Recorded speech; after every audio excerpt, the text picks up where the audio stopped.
So yon, good morning mga tol, it's your boy Papa P once again and you're watching at Papa P TV.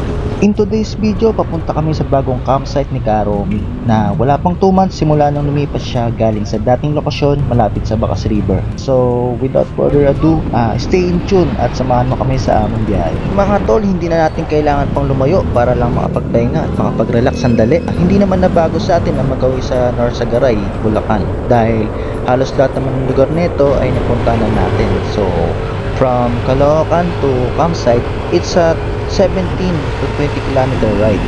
Almost the same lang ng oras at layo ng biyahe sa Bitbit River na halos isang oras lamang. Nagkakatalo lang tayo dito pagdating natin ng tulay. Ang Bitbit River ay isang likas na ilog na matatagpuan sa hangganan ng Barangay San Mateo at Barangay San Lorenzo Hilltop sa Norsagaray, Bulacan na matatagpuan sa paanan ng kabundukan ng Sierra Madre. At ang una namang mga nanirahan dito ay ang tribo ng mga Dumagat bago pa man dumating ang mga Kastila. Kilala ito ngayon bilang isang magandang dinarayong pasyalan at ecotourism spot na malapit sa Angat Ipo Lamesa Dam System na nagbibigay ng tubig sa Kalakhang, Maynila. Papunta dito ay marami namang madaraan ng mga kainan at convenience store, kaya pasok dito yung mga biglaang biyahe. Environmental fee po. Magkano Wala po? na po ang bata. Magkano po? 40 po. 40. 20 po pero.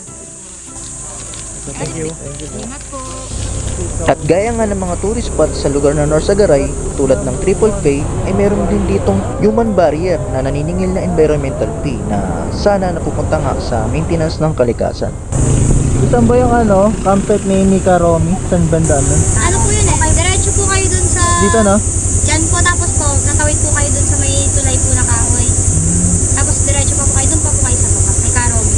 Thank you po. Dalawa ang daan papunta sa Bitbit sa magkabilang side. Ngunit kung papunta naman tayo kila Karomi, kailangan natin dumaan sa rough road.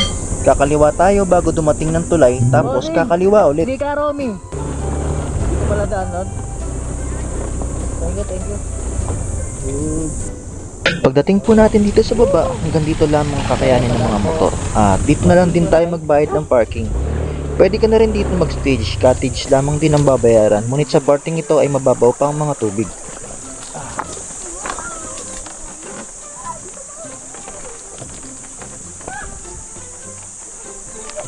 Kita ko na, mas payapa yung dito, tubig.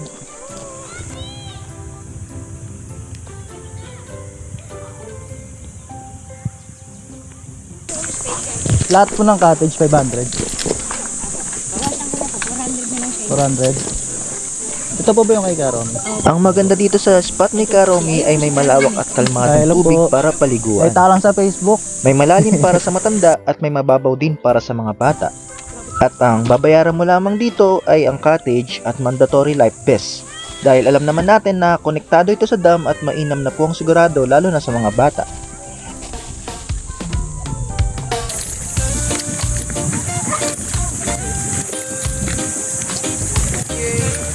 Grabe ako. Taas.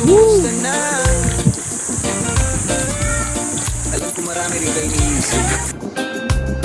Kaya ganda na lang natin yan.